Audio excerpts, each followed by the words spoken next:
New feature alert. Dynamic view in Gemini. Hello and welcome to Tech Tips with Cameron. I'm Cameron, and today it is here. What, you may ask? Well, dynamic view in Gemini. Dynamic view allows you to explore any concept that you can think of, put out in a visual and interactive way. So I'm going to head over to Thinking, and I'm going to click on Explore Visually. Now, it gives you some suggestions. Build an itinerary for 5 days in Japan. Give me ideas on how to use this dynamic view in Gemini. I'm going to click on that, and what we're going to see is it's going to dive in.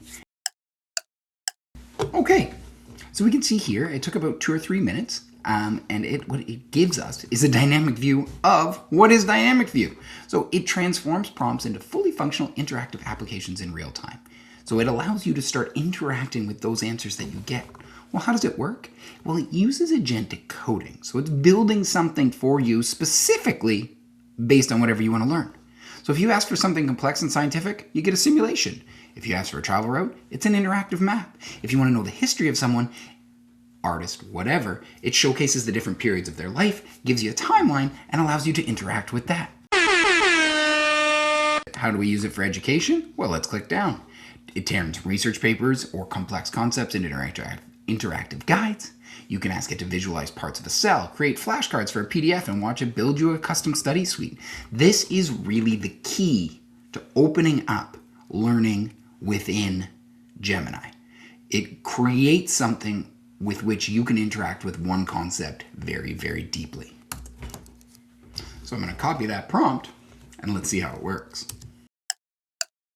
So here's what it came back with. It's embedded an image. It gives us a title and a back. It explains photosynthesis.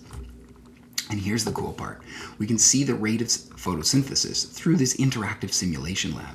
So I can choose how much sun are we getting, and we can see what happens to ATP and oxygen. If we go low and reset the simulation and we can go low, we can see the change there. It also built in all these pieces that I didn't ask for about chloroplast and light-dependent reactions, the Calvin cycle, and stomata. So a great way to interact with concepts a little more deeply. One more time, how do we find it? When you're inside of a new chat, you just click Explore Visually. You'll know you're getting it when it says Dynamic View down here.